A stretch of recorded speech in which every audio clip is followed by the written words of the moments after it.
За өнөөдөр эзэн Чингис хааны төрсөн өдөр буюу Монгол бахархлын өдөр Монгол улсад бас яг энэ соёлын салбарт маш чухал үйл явдал болж байгаа нь 5 төрлийн соёлын үеийн бүртгэл гэрчлэгийг бид нар гардуулах ёслолыг зохион байгууллаа.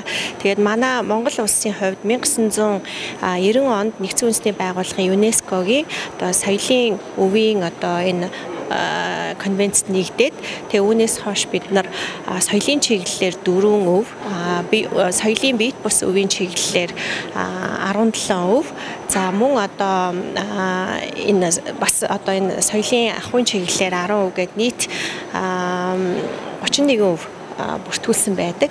Тэгээд үүн дээр нэмээд энэ 5 явж гин. Тэгээд цаашид бид нар бас дахиад 3 соёлын биед бус бүртгүүлэхээр бэлтцсэн байгаа. Тэгэхээр өнөөдөр энэ 5 соёлын өвөөс юу байгаа вэ гэхээр нэг нь бол манай буган хөшөө байгаа. Дэлхий дээр нэг ойролцоогоор нэг 3000 орчим буган хөшөө 2800 манай Монгол улс 90% нь манай Монгол улсын газар нутагтэр байдаг. Тэгээд энэ буган хөшөөг маань хүрлийн үеийн буюу 3000 жилийн өмнөх урлагийн хосгүй бүтээл гэж хүлээж авч соёлын бүртгэсэн байгаа. Энэ бол үнэхээр монгол хүн бүрийн бахархах ёстой ийм зүйл. За үүнээс гадна хүүс толгойн бичиг, хадны бичиг энийг бас манай соёлын өвд бүртгэсэн байгаа. Тэгээд энэ нь юу гэлтгэж байгаа вэ гэхээр энэ алтайн язгуурын хэл бол Монголоос гаралтай маа гэдгийг илтгэж байгаа ийм чухал зүйл байгаа. За үүнээс гадна нүүдэлчин нүүдлийн ахуйг бас соёлын өвд бүртгэсэн. Тэгэхээр Монгол улс бол яалтчгүй нүүдэлчдийн нутаг. Тэгээд энийгээ бид нар бас өөрсдөн дээрээ хаягалж ингэж авсан гэсэн үг байх нь байна. За дахиад нэг нь болохоор Монгол ангаах ухаан. Монгол уламжлалт ангаах ухаан бол дэлхийд байхгүй. Та бүхэн мэдэн штэ толгой тарих хөдлөөхөд Монгол имжил бариад имжилж чаддаг тийм ээ. Тэгэхээр энийг бас бид нар соёлын өвд бүртгүүлж чадсан. За мөн Наврузын баярыг бид нар энэ Иран улс дээр соёлын өвд бүртгэгдсэн байсан дээр бид нар нэгдэж орсон гэсэн үг. Адилхан ийм баяртай улс гэдгээрээ тэгээд энэ бас манай Казакийн ард түмэнд маш чухал ийм үйл явдал болсон. Тэгэхээр энэ 5 бүртгэлийг бид нар баталгаажуулж гэрчлэгийг нь гардуулах ийм чухал үйл ажиллагаа болж байна. За та бүхэнд өнөөдрийн энэ бахархлын сайхан өдрийн ямар мэндийг хайлтгая. Тэгээд өнөөдөр бас Монголын өв соёл түүх тэрсмээ энэ түүхэнд ийм сайхан тэмдэглүүлэгчтэй өдөр тохиож байна. Тэгээд тэгэхээр манай бичиг соёлын түүхэнд хүүс толгойн бичээс гэж энэ гайхамшигтай бүтээлийг ЮНЕСКОд бүртгэсэн ийм бахархалтай өдрийн батламжийг гардаж авч байгаа ийм баяртай өдөр болж байгаамаа. Тэгээд энэ хүүс толгойн бичээс бол яалтчгүй монголчууд эртнээсээ бол бичиг соёлтой тэр тусмаа их тийм оюуны асар том мэдлэг боловсролтой ийм гайхамшигтай ард түмэн байсныг гэгийн дурсгал яалтчгүй 1400 жилийн өмнө бас Чингисийн хааны бичгээс өмнөх бараг 600 жилээс өмнөх ийм түүхийн дурсгал олдсон ийм олдврыг бичиг соёлын эргэлтэнд оруулсан. Дээрээс нь бас ЮНЕСКОд бүртгүүлсэн ийм гайхамшигтай сайхан жилүүд цаг хугацаа бас тохиож байна. Манай монголч эрдэмтэд тэрсмаа дэлхийн гадаад хотуудын монголч эрдэмтэд тэрсмаа манай монгол эрдэмтэд энэ бичээсийг 1974 онд олсон байдаг юм байна лээ.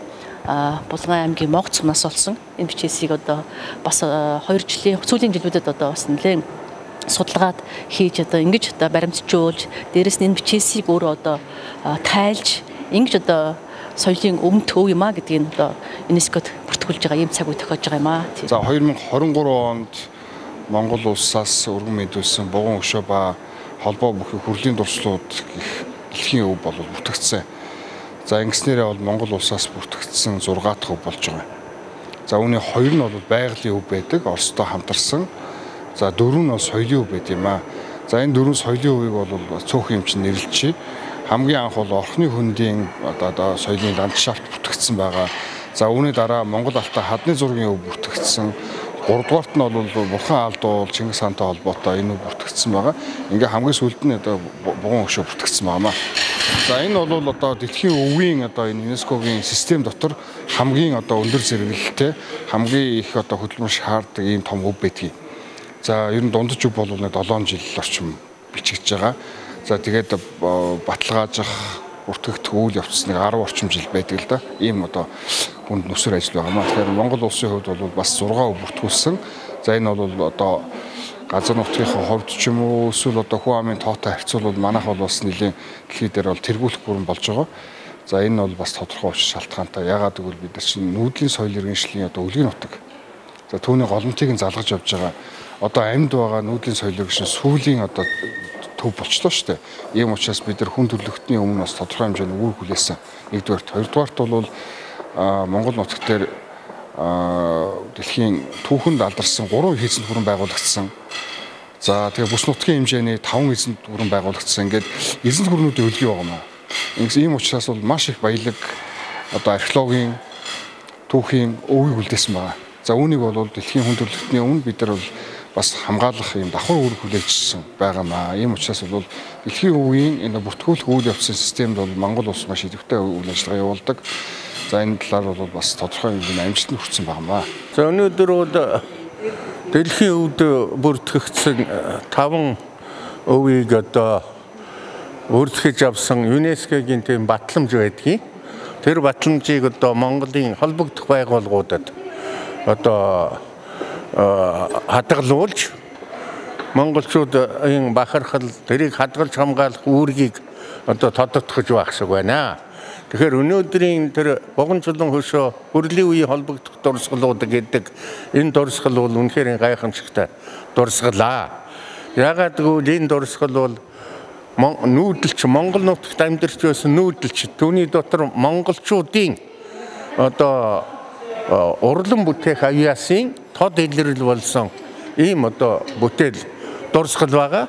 Тэгэхээр дэлхийн өвд бол 6 шалгуураар одоо соёлын өвийг бүртгэдэг. Энэ бүртгэдэг нэгдүгээр шалгуур бол хүн төрөлхтөн. Ер нь хүний авьяас чадвар гоц авьяасаар бүтээсэн уран бүтээлийн дээж байна. Тим юмыг бүртгэнэ гэсэн ийм шалгуур байдгийг. Тэгэхээр энэ шалгуурыг л одоогоос 2000 тэртээ хол амьдарч байсан Монгол нутагт амьдарч байсан нүүдэлчид за түүний дотор монголчуудын өвгдөө дэсч байсан байж магадгүй. Тэгээд тэдний одоо урлан бүтээсэн энэ гайхамшигтай уран бүтээлийг дэлхийн өвд бол тэр нэгдүгээр шалгуур буюу хүний гоц авьяас чадвараар бүтсэн уран бүтээлийн дээжс мөн гэж баталгаажуулаад ингээ бүртгэж авсан байгаамаа. Тэгэхээр тэрийг бол өнөөдөр дэлхийн өвд бүртгэж авсны батламжийг манай хамт олон түүнийг одоо бичиж дэлхийн өвд бүртгүүлсэн манай багийн гишүүд холбогдох байгууллагуудад гардуулж байна. За энийг одоо бий болгоход бүтээж дэлхийн өвд бүртгүүлэхэд манай археологийн одоо том эрдэмтэд Төрбат, Гантулга, Баттулга, Гамболд зэрэг Батболд зэрэг эрдэмтэд мөн Сандан гэдэг судлаач бол одоо энийг бүртгүүлэхэд онцгой хувь нэмэр оруулсныг энд тэмдэглэн хэлэх таатай байна.